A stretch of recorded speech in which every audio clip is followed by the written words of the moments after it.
Good to go. All right, what's going on, everyone? Welcome back to Los Fieles Podcast. This is Alvaro and Luis. Let's do this. Let's do it. Let's get it done. Yeah.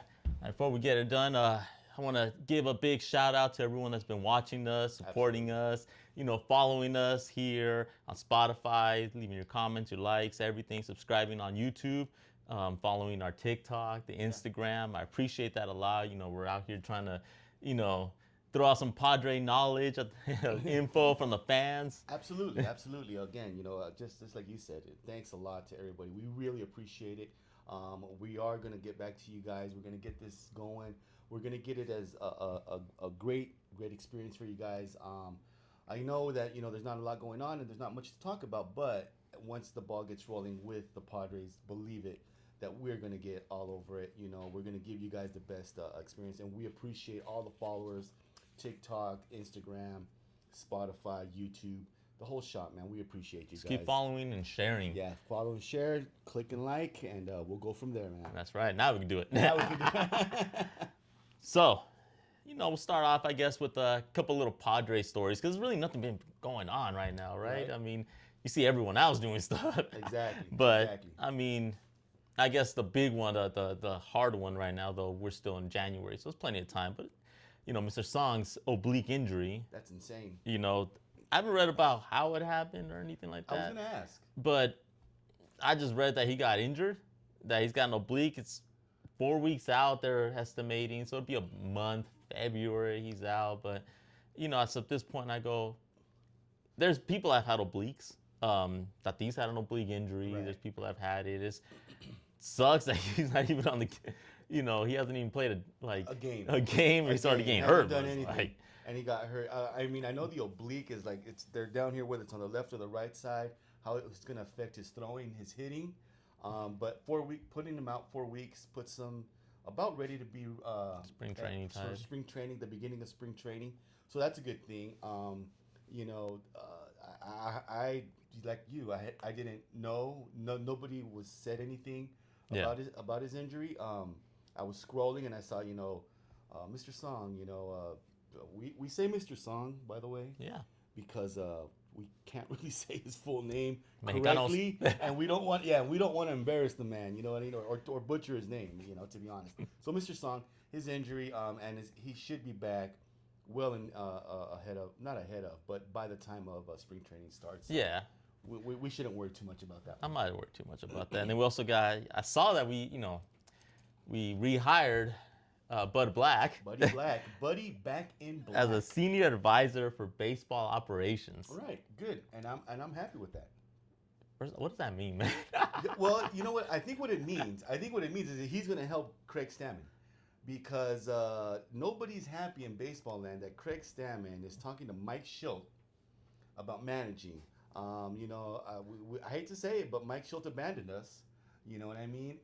He abandoned us, bro. It's up and left. Okay. And we got Craig Stammen in. He couldn't handle the pressure. He couldn't. Yeah, he couldn't handle it. I mean, let's call a spade a spade. Dude couldn't handle it. You know what I mean? So, he's definitely out. I don't know why I mean, I'm sure I know why, but Craig Stammen is, I think, showing a bit too much respect. Okay. To Mike Schilt. I think it should be Bud Black. He should be communicating from here forward. Bud Black is not, some mediocre manager. The man kept the Rockies afloat, took them to a couple of playoffs. No. Okay, I'm tripping. But he did keep them afloat. He was good with us for what we had. I mean, he won Coach of the Year when, was it 2010 or something like that, when we had I forgot who it was. But he did fine with us at one point. He did fine. With not the best teams. So he has a good team now. Yeah. He has a good team now. And he's just going to give his advice. I don't think he's a bad manager. I think he's a good manager. I think we should have talked to him as well for the managerial spot. Yeah. You know what I mean? 100%. But it's starting to look like what you mentioned, Craig Stammen might be more of a guy that's being led than being a leader. A puppet. A little puppet. Yeah, I don't want to say that, but that's what it's starting to sound like. You know what I mean? Hopefully we're wrong. But it's not looking too good right Yeah, now. no, no. It's not, especially talking to Mike Schultz, guy that abandoned us. He should be talking to somebody else. Yeah, that's true. And then we got now I wish we would, we privately spoke about this, and I people, you can vouch for me on that one, but like, Yeah, remember I said I wanted, if we're gonna have a bench coach, I wanted Will Myers, you did say it, right? Now he got in for a special assignment. Now he's working with player development. which is not bad, man. Will Myers isn't a chump change player. He was a really good player, man. I like them. I He, like he, Will he Myers a didn't lot. get the. I believe he didn't get the credit he deserved. No. With the Padres, and I think he played with the Reds and the other teams, but especially with the Padres, man. I didn't think he never got the credit he deserved. He was a big piece to the team. You Yes. know what I mean? He was, very calm, cool, collected guy. Didn't say too much until his last game. I don't know if you remember when I think it was his last game with the Padres. We were eliminated here in San Diego. Um, he went to Bubs at the ballpark, and he Yeah. started buying everybody drinks. Bro, that was classic. Well, he did that too when we went to the championship series. Yeah. The NLCS. He took off. He hit downtown. He was buying people. He was It bartending. that was yeah, yeah. Yeah, Bubs. that was at Bubs. 2022. Dude, that was awesome. So I'm really happy with Will Getting him back. Myers coming back, man. I couldn't, and he's in player development, and he's going to be in the clubhouse. You know what I mean? So he's going to be an asset, I believe. He's not going to be something that's just, something we can talk about to say, oh, we hired Will Myers. No, Will Myers is a legit piece, is going to be a legit piece to this team. So what I think with that is, he was a player, rookie of the year from Tampa. Yeah. He's got such a good attitude. Remember, he would always have a great attitude on the bench. He was one of those guys that everyone liked. I feel like he's the type of player that can help these young ones coming up, because he knows the system. He knows what it was like. He knows the pressure of being a rookie of the year, following that up, sophomore slump, getting traded, going to a new team, being the face of that team. Technically, like after we lost, when we did that whole trade in 2015, and we got everyone, Matt Kemp, Upton and all that stuff. yeah. He's the only one that remained. Right. And he became the face for a little bit until we got Hosmer, right? Right. So he was the one that had the most longevity from that 2015 trade. Exactly. And so I feel like he brings that type of like, I've been there, I know the pressure, and I feel like that experience is going to help these young kids, these younger minor leaguers maybe that we're going to get. Because I don't know if he's going to help too much on the professional side right now. Maybe like Merrill or something. Oh, yeah. But with player development, I think he's going to be the one that's going to help these kids that we picked up, especially like these new international signings that we got, right? Right. We got like, who was this? What's his name? Timothy Mogan? Timothy Mogan? Let's just call him Timmy. Timmy. Mr. Timmy. Mr. Infield Timmy. from Curacao. There you go. Shortstop. Can't really find too much on this kid, right? All I know is that he's 17. He's international signee. 6'4". So he's a big boy. Yes. I guess he's fast and has a good arm. They're saying that he runs a 60-yard dash in about 6.5 seconds. So the kid can run, right? You don't need to be that quick in baseball. So. Yeah, you can steal some bases, right? Yeah. Then they got the big one, which was Joniel Hernandez, Yeah. another shortstop. Mm-hmm. So I'm like, well, all right, so he's Cuban, another 16-year-old kid. They're saying that he's fast. He can play center field, 6'1", 175, so a little bit smaller. Though they're saying his 60-yard dash is 6.4 to 6.3. So I'm like, two kids that are pretty much equal speed, right? Okay. So I'm like, that's two shortstops. Again with the shortstops. Again with the shortstops. These guys are 17, right? Let's say 5 years it takes for them to get in. Yeah. I'm being generous, right? Right. Are they thinking that we're going to get rid of, Crone, or we're going to somehow get rid of Bogarts, or we're going to move him to second or first base at that time? We're going to need a shortstop? That's one thing that popped in my head. Man, the Bogarts thing, it's almost, beating a dead horse. About moving him, and he's on his way out, and trading him and all that. Look, I've come to the conclusion that Bogarts is going to be the shortstop until he's not. And us continuing to get shortstops, I don't know if it puts pressure on him. I mean, I don't think so, to be honest. I mean, we got two top tier shortstops in the outfield right now. You know what I mean? That I seriously doubt are going to get moved. Yeah. But I mean, and we got Cronenworth playing, either second or first. And Mr. Song. Mr. Song. So, I mean, he's just going to be the shortstop until he's not. Who did win the Gold Glove in his? He okay, but again, my guy came to San Diego and he kind of laid it on out. Again, and I didn't do my weather report for any owner. Oh, of course. For any owner that wants to come, it was a beautiful 70-some degrees today, and yes, a beautiful weekend in January. Today, January what? 17th, 18th of January, 18th. Beautiful day I didn't even know today, the date. bro. You could have gone to the beach in January. So any owners out there, just letting you know, come to San Diego. It's still there. Yeah. You saw that we signed another guy to that, which was Carson Tucker, former #1 draft pick from Cleveland. Yeah. He's 23 years old. He was a 23rd overall pick, right? Next week's his birthday. Literally on the 24th. This kid is gonna be 24 years old, right? Minor league deal. He's played 73 games in the minor leagues. Okay. So according to what I found about him, he had 232 at bats, 3 home runs, 8 stolen bases, batting 164, 279 OBP, 246 slugging with the 525 OPS. So I'm like, man, this guy is horrible. Why the hell did we pick him up for? Our shortstop. Though last year he played in the Pioneer League. You ever heard of the Pioneer League? I've never heard of the It's an independent league. Okay. So I kind of looked into it. All right. They're independent leagues that are not technically affiliated with the MLB. Okay. But it's almost like these minor leaguers that don't technically get thrown into the minor leagues, but they get, they kind of jump around and they can play in these independent leagues. It only has like 16 teams. All right. All right. Like last year, he played 18 games there. Killed it. In 64 at bats, this dude literally had batted 323. Dang. With a 469 OBP, Jeez. 452 slugging, and a 921 OPS. Wow. Welcome, Carson Tucker. So I was like, okay. Now, it's a Pioneer League, and it's only a minor league. But 24-year-old, well, 24 next week, happy birthday. Yeah, happy birthday.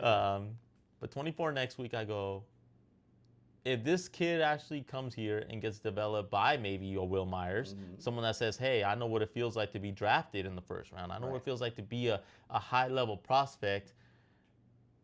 Here's how you can get to the show. Right. Here's the pressures. Maybe he needs something like that, The translation isn't always clear, man. Isn't always what, we get from the minors. And I'll give you a great example right now. It's Campusano. Campusano is a king of the minor leagues. Mm-hmm. You know what I mean? And when we put him up to the batter's box at Petco, he's a no-show. He's a no-show. He's lost, man. And so hopefully, with this Tucker, we got a good little piece, that we can really develop. Will Myers is working with these kids is gonna be a good thing because he's not overbearing. You can tell, but Will Myers is even in the pressure situations, you could tell he didn't break a sweat. It's chill. It was real chill. It was a cool vibe. You know what I mean? And he's gonna talk to them. He's not gonna talk at them. Yeah. You know what I mean? So El Gallo. You know what I mean? I think was a good pickup, man. I'm just not mad at all at it. I think he's gonna help these kids. He's going to guide them in the right direction. He's going to tell them what they got coming. Yeah. You know what I mean? Because he did feel the pressure of that first round Rookie of the Year, all that good stuff, that comes along with all these awards. So he's going to let them know, hey, man, this is what you got coming. This is how you kind of deal with it. This is how you work with it. This is how you can put it to your advantage. Yes. You know what I mean? So, hopefully Carson Tucker listens to Will Myers a lot. Side note. Tell me if y'all agree with this. Jackson Merrill reminds me of Will Myers. You know what? You're right. You're right. You know what I mean? Like just the attitude, the way they play, kind of like chill, but at the same time like hungry. And right. Oh man. Fun in the bench, like center fielders. Yeah, center fielder. I was gonna say. Right. I like. Doesn't kind of remind you? I like that comparison, because Jackson Merrill is, he lets his game talk. Yeah. He lets his game talk, and then. He did that interview when the third base coach, I keep forgetting his name, Leaper, right, or Leaper or something like that, was holding them, and Jackson Merrill was like, "I'm not listening to nothing." Yeah, he went home. And he went home, and he got the run. And he Yeah. got the run, you know. And they asked him about it, and he just made a big joke about it, and So they which was keep holding me cool. back. Yeah, he's like, "Come on, Leaper, how you gonna stop me? Come on, man." And I was like, "Dude, that's that kid fun, that kid energy, Yes. fun, super fun." So I was really happy with that. But yeah, Will Myers is definitely a plus. Yeah. Definitely a plus. And then we got some pitchers. We got Diego Serna. Now, all I know is that he's one of the top pitchers in Mexico. He's young. Same thing with him. Now, this guy's 16. He's 6'3", 205 pounds. Guess he throws a fastball in the low 90s. They say they can work with him. Obviously, he's got a slider and a changeup. Slider goes like mid 80s. Changeup, I guess, drops well. They were saying that it's kind of got like that change. They're saying that his slider's like slider fastball ish, Wow. and that his changeup is like changeup curveball ish, right? I couldn't find nothing on this kid, right? So Okay. I found him. He played for the Yucatan Leones. Okay. Okay. All right. I showed you earlier. Yeah, I literally saw the found video. I saw the his video. I game saw the video. where he had one start, Yeah. 1 inning, allowed 1 run on 3 hits, walked one, struck out one. Okay. All right. Well, there's Lefty. I mean, he's 16. I'm like, that's cool. But the fact that I couldn't find nothing on these guys like hard. I was like, I found this guy's video. His past year starts. So I'm like, that's cool. He's kind of got that like it felt to me like not too much on the windup, but the actual delivery when he starts doing his throwing motion, he's got kind of like Mackenzie Gore style throw. Okay. You know, Okay. kind of hand all the way back, reaching forward. That's kind of how he threw it. Okay. Yeah, so I'm Okay. like, that's kind of cool. I'm like, I mean, look, any pitching, and he's what, 16? You said. yes. So we're looking at what, 5-6 years. 5-6 years. Hopefully, we have Ruben Niebla still. You know what I mean? So. Hopefully, Ruben Niebla is a Padre lifer. Hopefully. You know, and I mean, again, Padres would be, you know, not smart not to keep signing this guy, but you know, what do I know? Yeah. Ruben Niebla, we'll work with him, you know, and I'm sure, you know, Ruben Niebla's giving Well, him if he a couple gets there, calls, yeah. you know, right now, and says, hey, you know what? This is what you're doing right. This is what you're doing wrong. Work here, work there, and I'm sure the kid will follow suit. So, Hopefully. you know, a development is not going to be an issue if he makes it long term with us. So then we got Jordan Perez.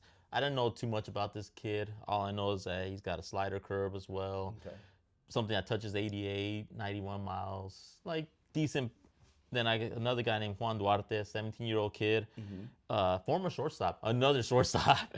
But he became a pitcher. I guess this guy's got heat, 97, 98 miles per hour fastball. He's a flamethrower. Okay. They said that maybe not the best control yet, but I mean, these are all young kids, right? Yeah. International signings. Again, building the farm system. Yeah. So, there you go. You know, nothing big. And I was like, all right, cool, because as you can tell, we missed out on a lot of big names, especially, though I'm kind of glad we didn't get them, but Arenado was out there, and he, you know, Diamondbacks literally got him for what?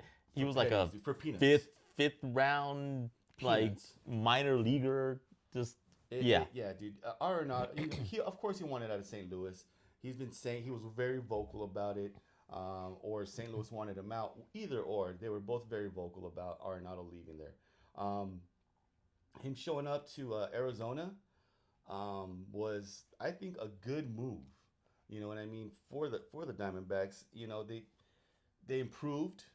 I don't think Arenado is gonna be like a game changer for him. No, the injuries have catch. Yeah, he's not gonna be a game, but he's, you know, somebody that can play third base. Okay, you know what I mean. I did hear that the Padres were in on him. I seriously doubt it. Look, and anything. This was per Ken Rosenthal. Yeah, and you know, anything little Kenny Rosenthal reports, dude, is to me is just garbage. That I give that guy absolute zero credit. So when he said, and I think he said it, you know, so that maybe he might try to make Machado uncomfortable, like, oh, they're looking at Nolan Arenado, which was his biggest competition. Yeah. And for the third base Gold Glove. Glove. Yeah. And, best third baseman. Best third baseman for a while. So I really don't think that was any truth to that at all. Again, you know, the Padres might have showing some interest, but to be like, oh, they were strong interest. I seriously If doubt it was how the Diamondbacks got him for just giving up like literally a, I mean, I don't know if this kid will be good, so maybe it's a disrespect to say garbage, but no, for no, no, a low no, yeah, pick, yeah, for a low type player, right. essentially, I think he Mhm. was like a fifth rounder, right? You go, and I guess St. Louis paying most of his contract Yeah. too, Oh, so that's that's right. another That's thing. right. Yeah. And I thought he actually could have picked, if we would have been able to pick him up for something like that, you put him in second base. You put him in Yeah. first base. You can transition him. You Right. still leave Machado, At and you third. bring him in second or 1st. I Hmm. know he hasn't played, but hey, I mean, he's a professional like that with that much experience. He will learn the position. You know what I mean? And Mookie Betts can go from right field to short. Right. Like Right. you're telling me Arenado can't go from third to hot corner to first, Absolutely, he can. Absolutely, it's just from and you corner can to switch corner. up with Yeah. Crone to either have him second or first, Right. etc. So I kind of see where that would have made sense. You're not buying, 2015 Arenado. You're No. buying, Yeah. This is. 2025. He had back injuries and this and that. Yeah. All these So injuries, his body's starting to fall apart. So that's why I said he wouldn't be. He's not like a game changer for him. Good for the Diamondbacks, but it's not like it's gonna be this. Oh man, now they're contender or something like that. yeah, Because of it. I just. All right. Good for them. yeah. And Good then for them. the one that kind of hurt me this whole situation was the Phillies re-signed Romero for that 3-year 45, Yeah. and I'm like, that is affordable. Like you telling me like Camposano and Fermin, like we had those two. You telling me we couldn't afford 3 years, $45 million? That's like 10 million a year for Romuto. Now again, he's not 5 year ago Romuto. He's not even 2022 when we went up against him Right. Romuto, but he's still like He knows the position. yes, and it's an upgrade from Camposano for me. Absolutely, absolutely. I mean, look, right now the Padres are like in still waters. You're Not even absolutely it's you're frozen. absolutely right. You're absolutely right. That contract is so affordable. It's just so doable, and we need A somebody catcher. there. We need a catcher. You know what I mean? I'm not mad at Freddie Fermin. I think he's going to be the starter. I think Camposano's going to be like, unless Freddie Fermin is like just hurt, Camposano's Yeah. going to start. But JT Realmuto would have brought something in that maybe would have been missing with Fermin. You know what I mean? I mean with Lot Camposano, missing. with Camposano, you know what I mean. There's just too much to fix. You know what I mean? And I don't think anybody can right that wrong. Yeah, or no. that ship. It's just not going to happen. But him and Fermin could have worked, together and could have Yeah. helped each other out. But yeah, as far as contract doability, it was very, very reachable for us. It was doable. It was something that, man, you almost feel like, what are we doing? Like what are we doing here? Yeah. It's like we're not. It's not even still water. We're in frozen water. We're not frozen lake. They think we're in January. We're in San Diego. Our waters are not frozen. Yeah, They're nice and warm. So continue to do stuff. They're and over here like, nope, we're in Michigan. It's frozen. We're not doing anything else. We're just hitting, right, like right. the ice. Yeah, Like no, that's how it is right now. We're frozen. And I go, Fermin to me is not an everyday catcher. And I think that's why they have Campusano. Like, they brought him up and then get right. rid of him because they're like, Fermin's not going to be an everyday. He's going to go out there and do 162. I don't even know if No, he's going to do 150. You know what I mean? he's gonna have to do something. He's gonna have to do. He's the He's one. going to have to. He's the one that's gonna carry the load. Yes, He's gonna but carry the load. He's gonna look at more. He's gonna do 120, 115. He's gonna do a lot. he's going to do a lot. Yes, You know what but I mean? you had someone with Romuto. You had someone that was actually a starter who will go No, yeah. 150 on you, will go 140, Yes. and then you can have Yes. Fermin and well Campusano for as long as he's here. Because let's be real, He's done. he's gonna be here until we get a catcher to back him up. Yeah. Back up Fermin or take over. But Right. Campusano is, I'm sorry, dude. You a lost cause. You are. Like You can't. There's nothing they're gonna fix that guy. yeah, Nothing. like So it's just and we can't even rule 5 him, I guess, at this point because they can't even Yeah. send him down anymore. So can't. it's like, You can't. that bothered me, especially when I look at some of the other contracts. Obviously, Ranger Suarez is gone. the guy that I That was your wanted. boy over The guy here. that I wanted, man. My goodness, he would have been a great number 4 guy, number 3 guy. He would have been up there. He could have been a good pitcher for us. But again, If it's not one thing, it's another with the Padres. And right now, it's a big thing. It's the owners. You know, we got no owner, and it sucks because we could have just a couple of these pieces, a Real Muto and a Suarez, could have kind of put us whole. Yeah, You know, could have kind of put us whole. We're not really lacking in starters here. You know, we're lacking in the depth.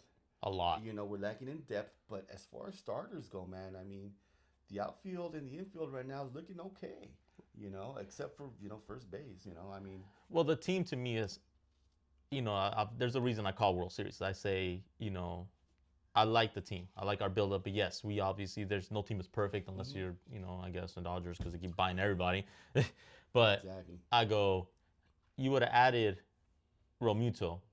He would have been affordable because that his contract, you would have been looking like 10 plus mil, give or Right. take. Mm-hmm. Ranger Suarez got 5,130 ish. So I mean, you're looking at what, like 20, Yeah. ish, give or take 20 something. Yeah. So it's like you could have added $30 million and added another starter, which could have helped you at least, even if even if we don't keep some of these guys, like let's say Pavetta would have been having a good year. He's coming up on a free agent year. Right. You could have said, hey, maybe we could put him into a trade come, the trade deadline, and let's pick up a bunch of pieces for him, right? Right. Because we would have had Ranger Suarez to back him up.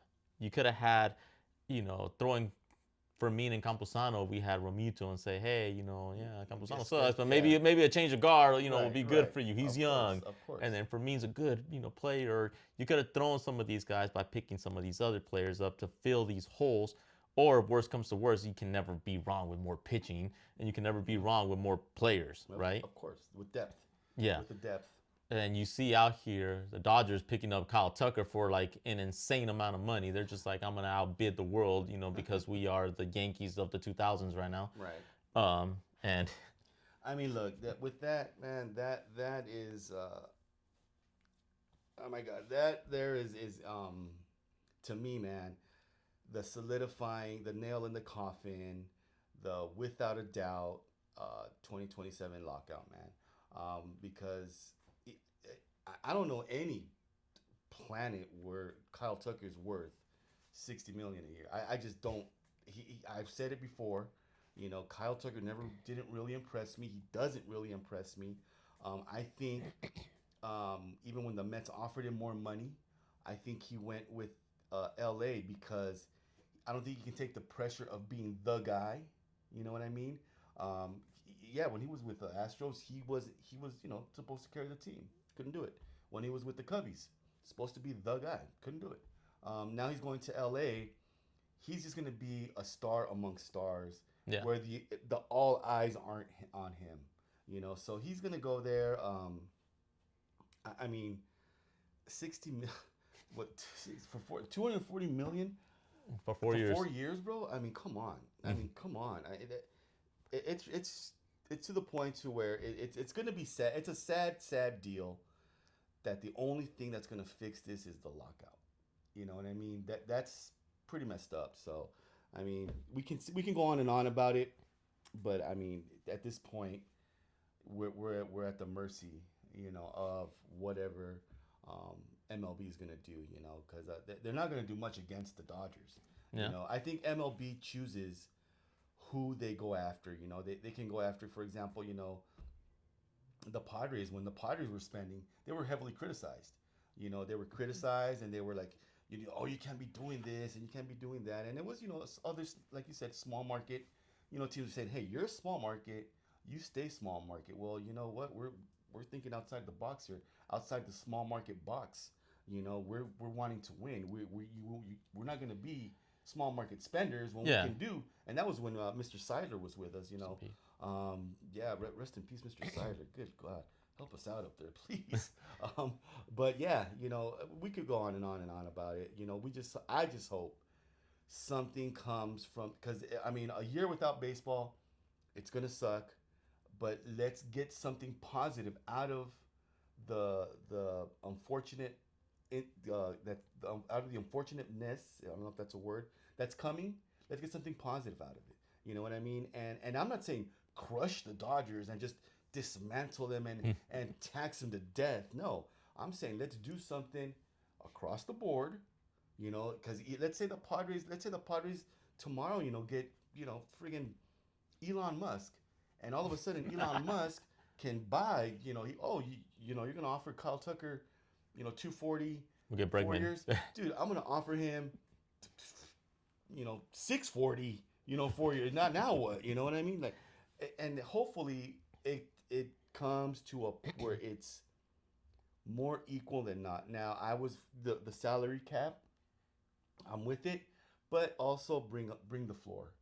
Bring the floor up, man, and let these bottom feeders start spending as well, man. Because I mean, it just can't go on this way. Well, to me, well, you jump on that. I go. It was a lot of the small market teams that were kind of small market owners that were complaining. They were kind of saying like, "Oh, well, you guys are a small market. You are hurting us because it's almost like when you see, the someone that doesn't have too much money buying the BMW, right? And you're Right, like, man, this right. guy can't afford it, but he's rolling around a Beamer, and Right. makes us all look bad, Mm-hmm. and everyone's gonna be like, well, why can't you buy this? Why can't you have this? Hey, Right. they're doing it, and they are supposedly a small market like you, yet they're spending, and that's where all the, owners just didn't want to get criticized by their fans. That's all it Yeah, was. and you're right, but we were willing to go outside that small market box. You know No, what I yeah, mean? And yeah, when we did, everybody was like, "What are you doing? Get back in your place." And Mr. Seidler was like, "No, our place now is we got the money. We're gonna handle it." So anyway, yeah. That's that's a dead horse that I'm not willing to continue to beat. So yeah. yeah. But the thing about them paying so much for Kyle Tucker, and I get what they're. He is young. He still has years, 25 type player. I mean, Yeah. he's got power, he's got average, he can steal. He's essentially a 5-2 player, right? Okay. So I guess that, but I feel like that. What paying so much, what the Dodgers are doing is they're messing up the market. Yes. Now they're messing up the free agent market, Mm-hmm. yes, but they're also messing up the arbitration market. Okay. You know, Okay. now you saw us because we take care of our players. Absolutely. For the 12th year now, Yes. right? Yes. We did not go to arbitration, which is good. We all take care of that, right?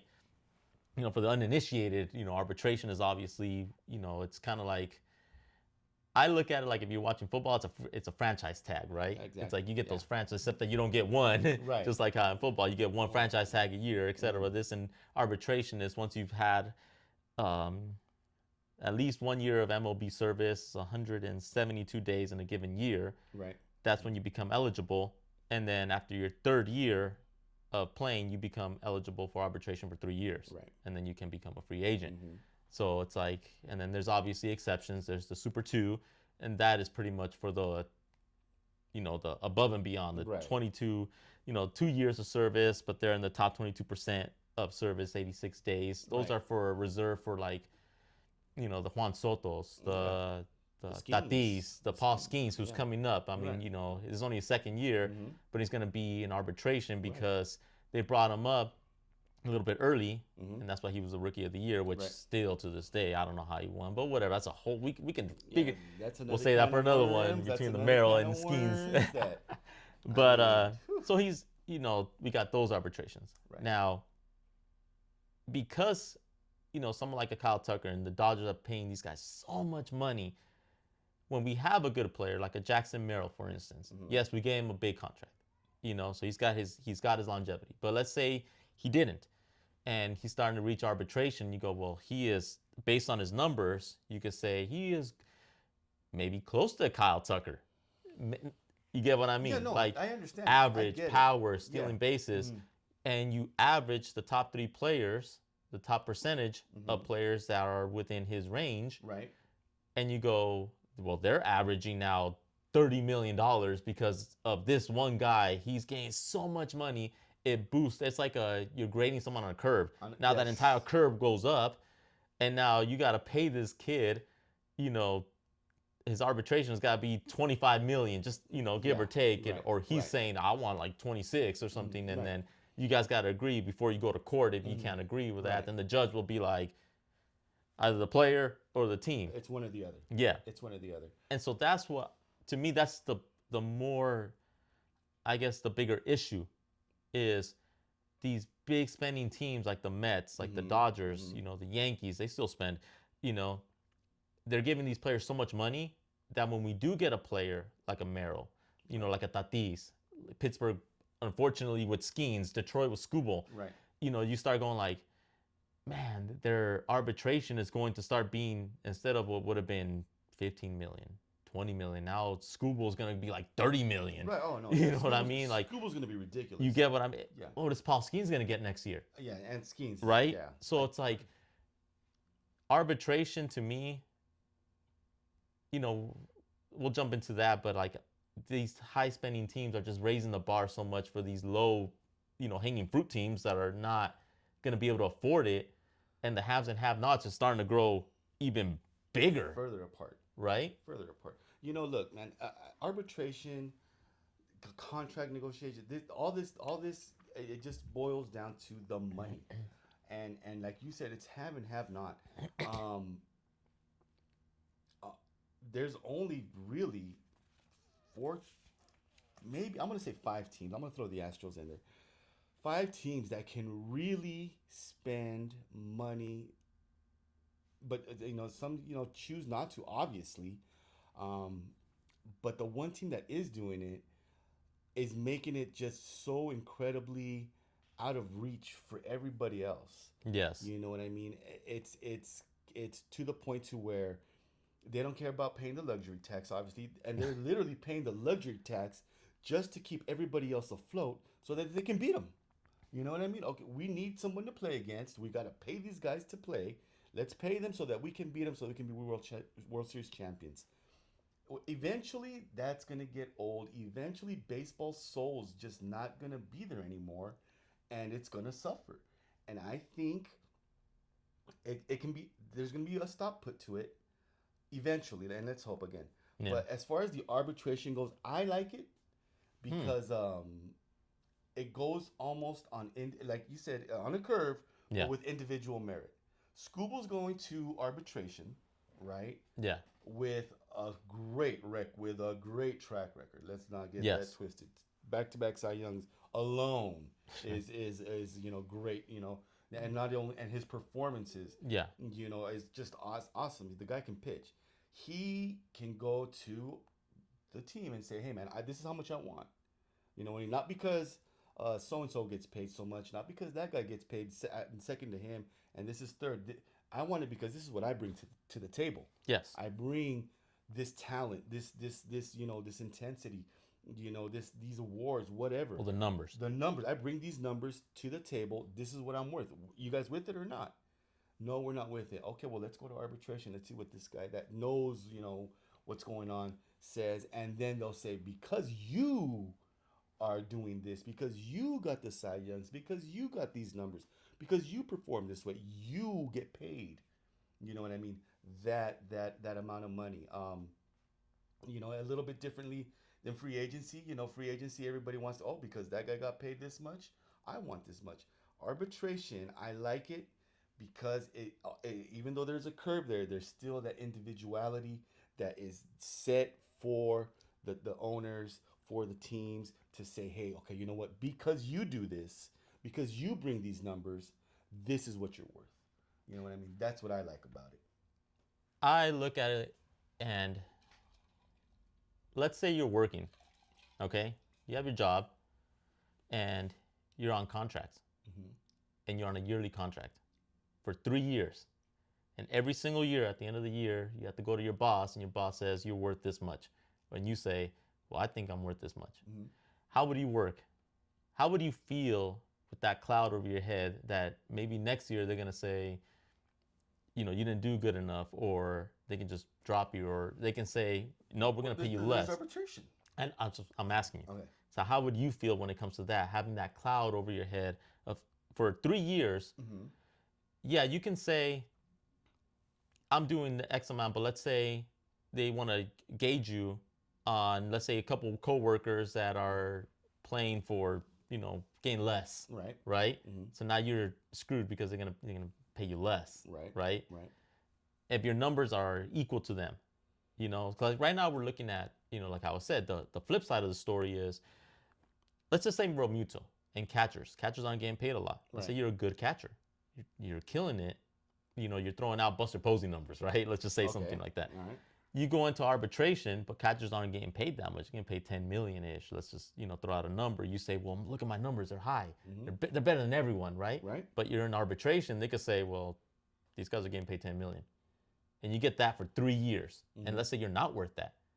So to me, the problem with arbitration is that it's too much based on the market to an extent, and I don't mean the market like free agent market, but I mean like the market of how the players are performing with you, Mm-hmm. and the teams don't have the incentive of giving you a long-term deal. So you're there kind of being franchise tagged for 3 years, and you don't have control of your career. For those 3 years. Yes, for 3 years. And by the time that you are in control, you're 6 years deep, you know, most players will start, if you're good, 20, right? Right. Let's just say 20, 21. If you're like a really good player, like a Machado, like a Tatis, those type of players. Mm-hmm. But let's say you are a decent player, good enough, but you're not like killing it. You're starting at 24, right? Right. 23, 24. Mm-hmm. So now you're 30 years old and you get to test the free agent market. Who's going to pay you a 5 to 10 year deal when you're 30? Not right? very many. So you see what I mean? So Right, that is the flip side Mm-hmm. of arbitration, right? Right. We look at what I was telling about Tucker and the ones that are getting hit hard, but those are, extraordinary players that people around there, that's the positive. The teams can be like, well, this sucks because we have someone like Jackson Merrill who is having good numbers are equal to this guy. Now we have to pay him. Or Detroit's like, man, we got to pay Skubal $30 million because he's, on par with these guys. Right. That's the bad part about arbitration when it comes to affecting the teams. Mm-hmm. But then you have the opposite where it's like these players have no control over their contract. And if they're stuck in a realm where these players aren't getting paid a lot. I see that. I do see it. But eventually the player is gonna, like, it might be at the 30s, but if you're that good, you start at 20, 26 years old, 27 years old, 28 years old, that's still on the good end of baseball. You should be in your prime, right? You should be in your prime if you're that good. And that's when, if I go to arbitration and I get the low end, and I go to arbitration and I get the low end, I'm going to continue to build my resume. I'm going to continue to put up my numbers. I'm going to continue to play. So when I come to free agency, I got a nice little track record coming with me. You know what I mean? And then I'm going to be like, okay, now check it out. Now I'm going to say, this is what I want. You take it or leave it, because somebody is Well, yeah, once you get to free once agent. you get to free agency, right? And I know that arbitration is kind of like a headlock on a player. I do get it. You know what I mean? But eventually, and if you ask me, like, I'm competing against, other coworkers, I'm going to continue to build my resume. And if my boss isn't with it, I'm going to show my resume to other companies. What happens if you have an off year? If you have an off year, you're human. You're human, right? You're human. But what if you have one off year versus 3 good years? I get that. But I'll give a good example of someone that we have with arbitration. Mason Miller. We got him for till 2029. He's going to be in arbitration. He is, how we spoke last time, he is considered, one of the best closers, right? I mean, you said he should have taken Suarez's spot from the get-go. Absolutely. I think he's a better pitcher, right? Right. He ain't getting paid that much because he's going to be in arbitration. We got literally our 1-year contract with him, and as a closers don't technically. I mean, Edwin Diaz got paid, but okay, but that's Mason Miller's the control. The control of the contract. That's what he signed for. No, he's in arbitration because he was still on his original. Okay, but he has to agree, right? It's either one or the other. Yeah, no, I mean, we offered him enough money. I'm Right. just saying, but you get what I mean, though. He's getting paid. I don't think he's getting paid what he wants to get paid. And as pitchers, especially hard-throwing pitchers, there's always the possibility that he's going to get that little, this little injury here. Something, yeah. Right? Yes. Little Tommy John's going to pop up. Yeah. He's going to get this little injury right here potentially, right? with pitchers, and I think pitchers are a little different animal because, especially with the hard throwers, that Tommy John's gonna come. That's gonna creep up on them. It's gonna creep up on them. They will take a year from their career. It will do it. It's in that's inevitable. That's what I think. Unless you take really, really good care of yourself, you know what I mean, and you control what you're doing out there on that field. Yes. You know what I mean. Tommy John might not catch up to, but I seriously doubt it. No, yeah, I get it. With Mason Miller, with all these other guys, you know what I'm saying?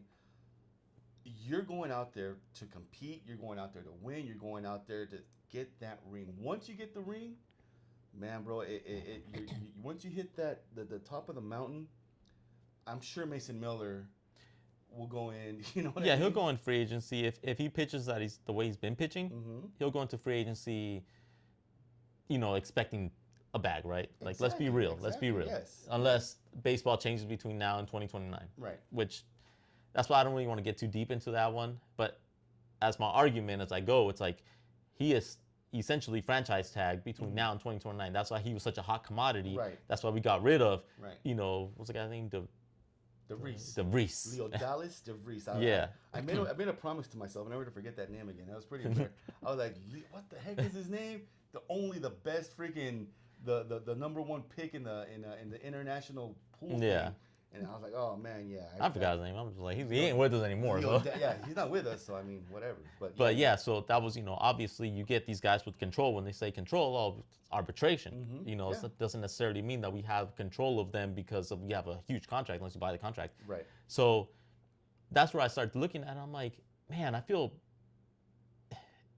like there should be a different way of dealing with arbitration. And part of me thinks maybe get rid of it and only have like how football does it, maybe just one, and let these players have their 3 years, or maybe extend the rookie contract for 4 years, Right. Okay. Because what is it in football is 3 to 5, right? Mm-hmm.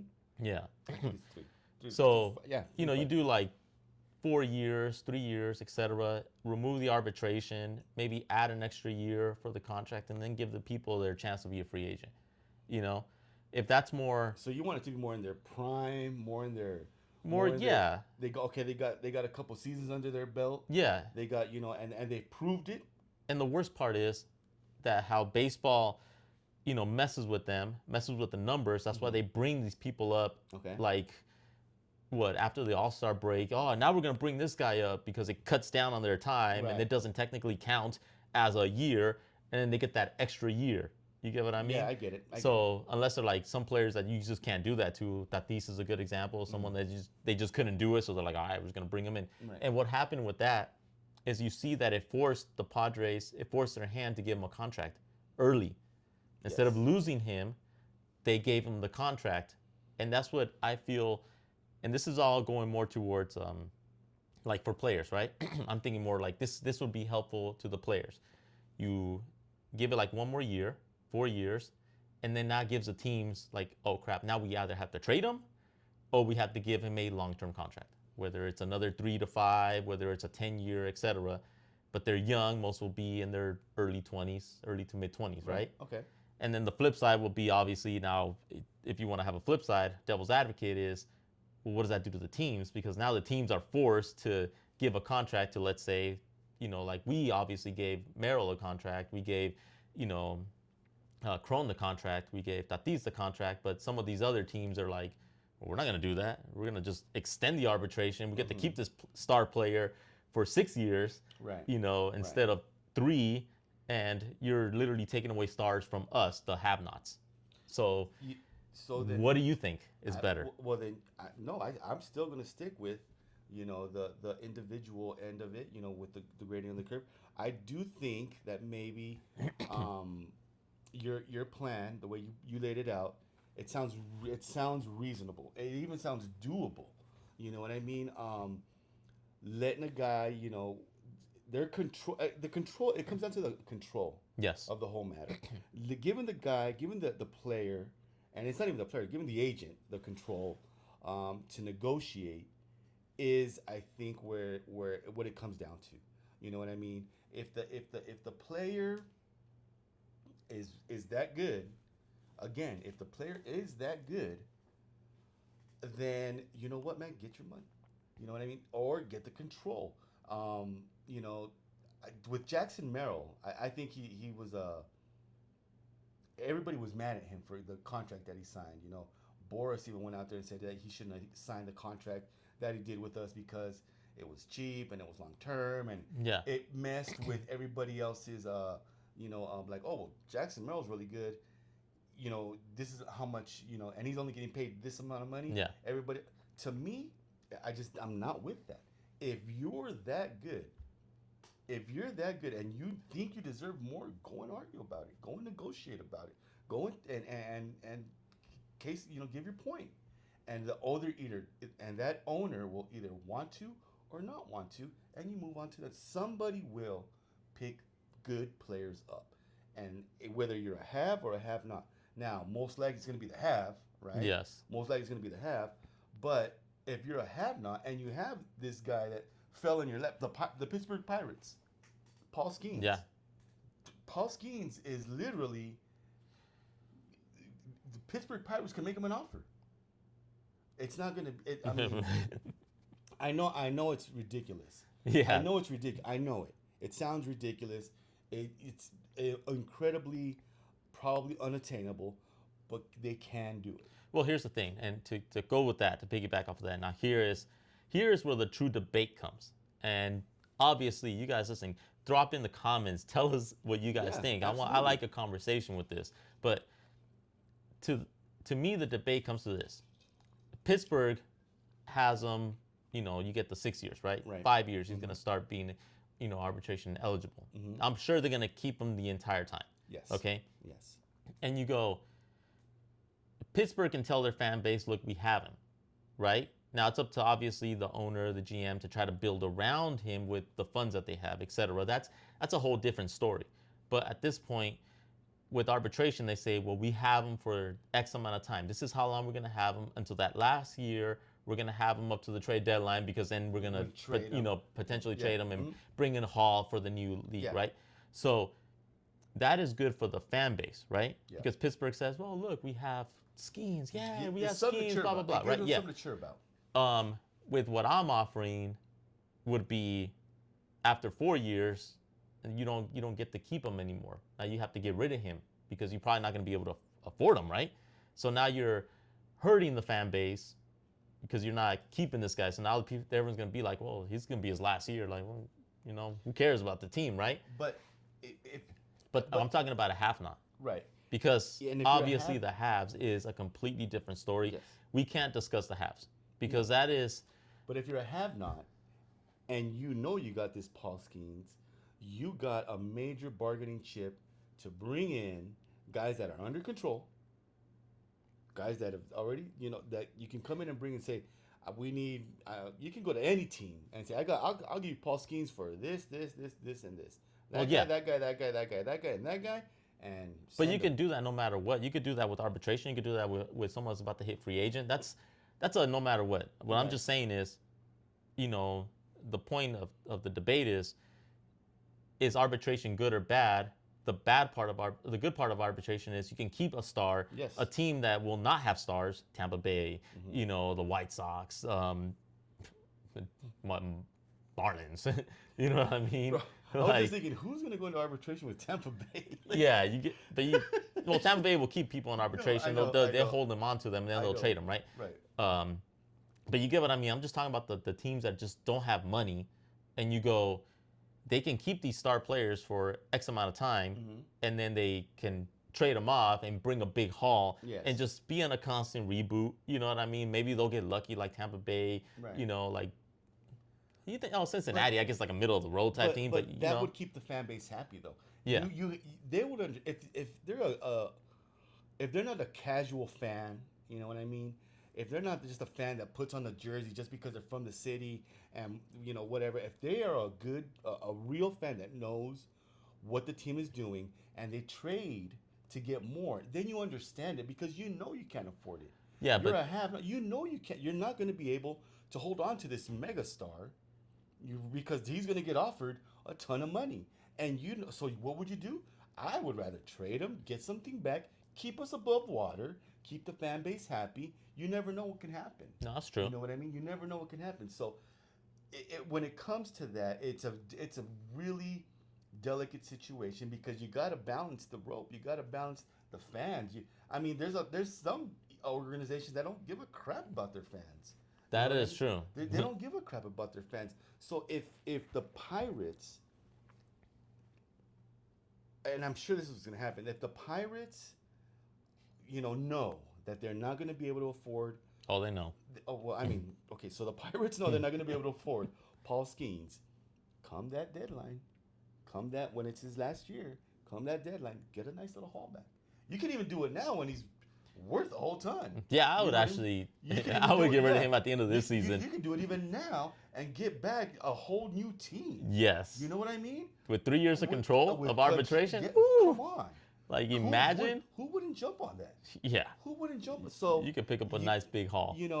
unless you're a casual, you don't know what's going on, you would understand that end. But the majority of a fan for a fan base is casuals. You do get your hardcore, Right. but on a stadium, let's say a 40,000 person stadium, you're going to have 15,000 that are probably hardcore and the rest that are casual. Right. It's the truth. And it's not like a bash on the team No, or no, the no, city. It's just no. most people, just you only get a certain amount of percentage. Of And it's just like, course. unless you're in Philly, like that's just, No, you know, Philly and New York. yeah, like Bro, those guys. certain teams, certain cities are just like, Those guys are brutal. yeah, those guys like are brutal. St. Louis, like Oh that's my just, God. yeah, like the whole team is pretty Boston.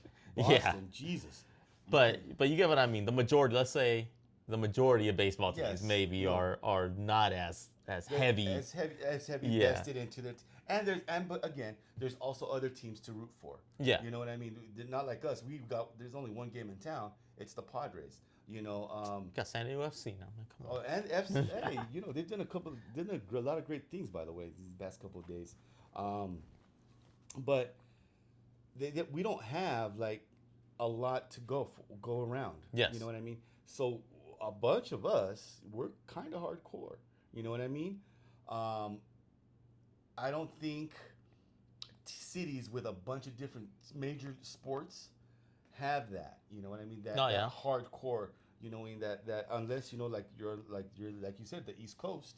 You know what I mean? Where there's a team, there's a fan that's dedicated to, the Patriots. That's dedicated to the Red Sox. That's dedicated to the Jets. That's dedicated to, whatever. That fan, is something else. But Tell you Philly, man. yeah, Philly's Because they're all about their, I mean, the Eagles, the 76ers, Bro. the Red Wings, the Phillies. Don't talk about hockey, bro. Hockey, forget it. I didn't know.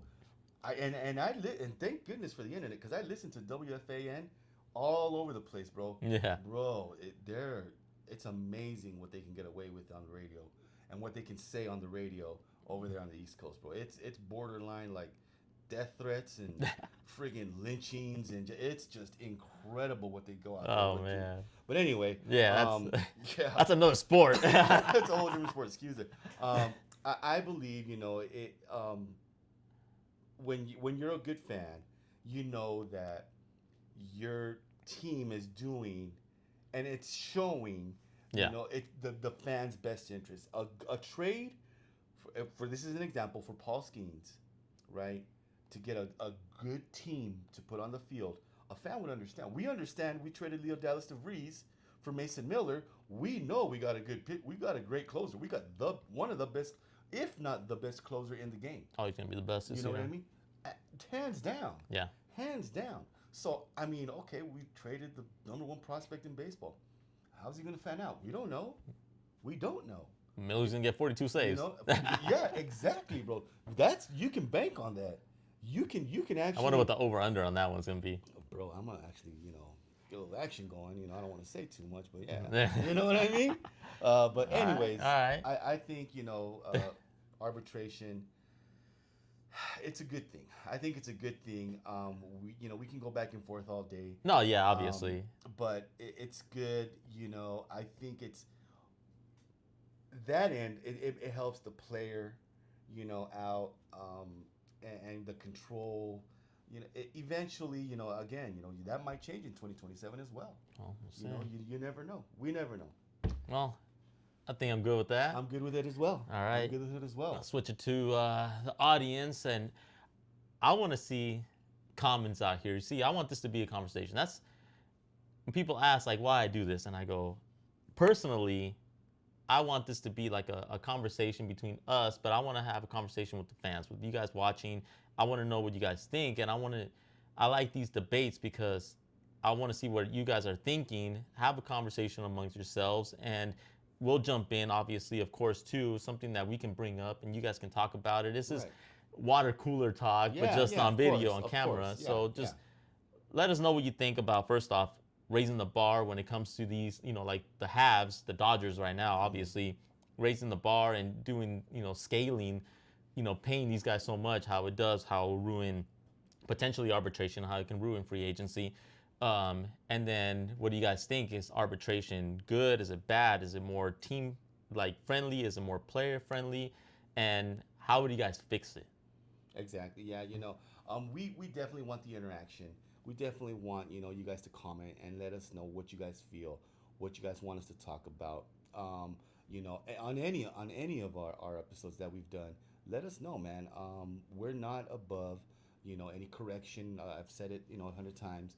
We're not any opinion, good or bad, is welcome. It's welcome. Of course, we're not gonna go back and forth, on some negative dive or anything. We'll let you guys, vent. If you think we're, what are we talking about? We'll take that all day. But also know that we're doing this because we want better. We do want success for the Padres. We do want the Padres to start, getting in gear or lining something up, as far as a good ownership, as far as we have a good product out there right now. But this is why we do it, we do it because we also want a good, we don't want the coddling. Nope. You know what I mean? We don't want the coddling, like if, Fernando Tatis goes into a, 22 game, no home run slump and say it's going to be okay. No, brother, no. That's not going to be okay. That's not going to be okay. You know what I mean? So that's what we do it. We do it for you guys. We do it for us. Let us know, man.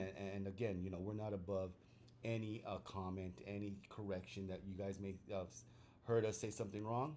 Please let us know. Of course. All right. Speaking of that, so we'll end it with that. Alvaro and Luis, Los Fieles. Follow us again. Listen to the Spotify, the TikTok, Los Fieles 619, Instagram, Los Fieles 619. Share the YouTube, share everything. Yeah. See other fan bases. I shared it with some of my friends and coworkers, Dodger fans. Yeah, of course. Yeah, we got a couple Bears fans. Don't act like you can tell your friend, Dodger fan. Yeah. You can tell your friend that you listen to us. It's okay, That's man. Right. We're inclusive here. We're inclusive. We're inclusive. We'll call out even our team, and we'll call out every team. Of course. I'll give props when props is needed. As much as I hate it, but hey, it is what it is, right? What it is. We keep it real as fans. Absolutely. Water cooler talk, technically. Absolutely. Absolutely. Absolutely. All right, you guys have a good one. Thank you for tuning in.